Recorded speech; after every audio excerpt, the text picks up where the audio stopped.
right, I've been waiting to do this video for this new feature for the Studio One 4.5.5 and the Faderport 16 and Faderport 8. Ooh, ran out of breath there. So, what we're going to work on this time are cue mixes. This has been a big one for a lot of people. If you look here at the Studio One screen, you can see that in this area, follow the yellow mouse there, you can see I have two headphone outs set up in my Studio One in this particular song. I have headphone 1 and headphone 2. So if you guys are familiar with cue mixes, I have another video that shows how to set up the individual outputs if you have a multi-out interface like the Studio 192, the 1824, the Quantum, and all of that. You can actually see I have two sets of outputs that are pointing to the two headphone outs on the front of my 192. So this gives me the ability, when they're locked and I go ahead and I adjust a particular channel, we're actually going to go ahead and take the bass channel, watch the cue mixes. If I adjust the fader for that, you can see that the cue mixes adjust along the same route that the main fader does. Now, there is a way to separate those by going and clicking on the little locks right here. And now I can adjust each of the cue mixes independently. So I can give headphone 1 less bass, and I can give headphone 2 more bass if I choose to do so. So there we go. So now, but how do we do that from the fader port? I'm going to lock these two back up because this is going to be cool. So if I wanted to control this from the fader port, we are actually going to go back to this screen so that you can actually see what's going on here. There we go. Here's the fader port. So now this is important. We're going to use the send button again, like we did in the video for controlling sends from the fader port, only this is actually now going to control the levels for our cue mixes. How do we access that? We're going to go ahead and hit Shift and Send. Boom. Now you can actually see here in the scribble strip, right there, you can actually see headphone 1 and headphone 2.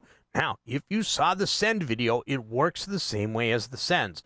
The first time you hit Shift Send, it shows the individual track options for the sends, and you can see all the different levels.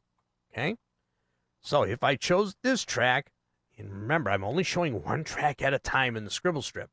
Okay, I can go ahead and adjust my cue mixes just like that. And you can see the minute I touch the fader, that little lock disappeared, and now I have a different mix for the control room and a different mix for whatever I'm sending to the headphone outputs. Okay, so if that wasn't cool enough, again, go back to the send video for a little bit of familiarity. I'm going to hit Shift Send a second time. Now you can see all of my tracks in my song showing up above. And I'm going to go ahead back here so that you can see Studio One. Now, if you look on the scribble strip above, you can see that they are all pointing to headphone 1. So now, if I move different faders, you can see now the little locks have disappeared. And now I am controlling headphone 1's mix. So it is now separated from the actual control room mix, which is the faders.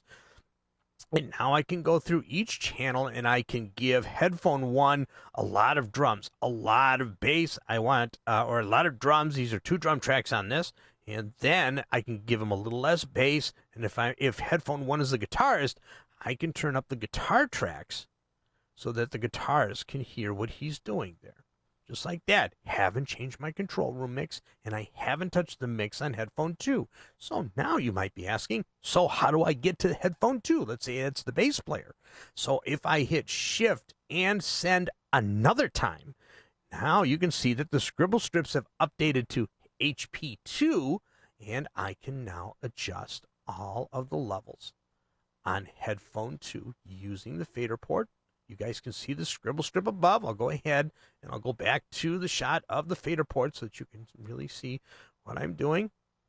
I'll even go to the split screen so you can see me adjusting on the fader port, and you can see me adjusting headphone out 2.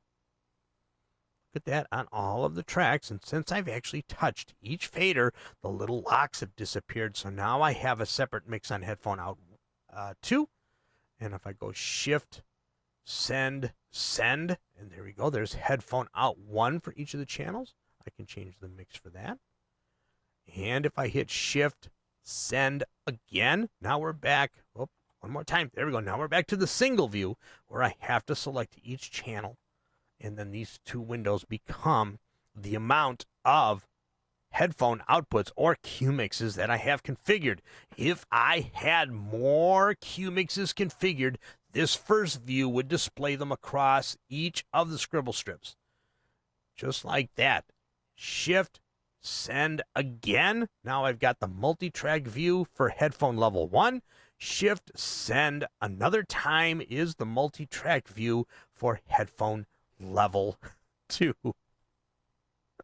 I hope that this makes sense. Now, the last thing here to note is that there is an option for controlling the actual full headphone volume. So once I set it for HP1 and then once I set it for HP2, if I go to track all, you can see now that I have the ability to control the overall volume for the headphone outs themselves. So if I got the headphone volume cranked on my interface and it's just not loud enough, I can crank these babies up and get a nice amount of volume going out to the headphone outs. So you have nearly total control over everything that you have in your mix. You saw in the one video for sends, I can control these. You saw now in here, I can control my Q mix outs. Remember, for the sends, it's just hitting the send button. For the Q mixes, it's hitting shift, send, and you page through each the same exact way. Level 1 of the sends. These are the sends here. Let me go ahead and find my track with all of my, there we go. We got my 3 effects. Shift, send gives me all of the headphone outs assigned, or Q mix outs assigned to the individual tracks. Shift, send again gives me the multi-track view for level 1, headphone 1. Shift, send again gives me level 2. Now, I sorry for the repeating, but this is how I learned it, and it was really important for me to go through this over and over again until I understood what I meant by levels. These are the levels of the sends, and these are the levels of the Q mixes. Once you understand that, you have nearly full control of Studio One's inputs, outputs, and everything. I hope that was helpful, and I'll see you all in the next video.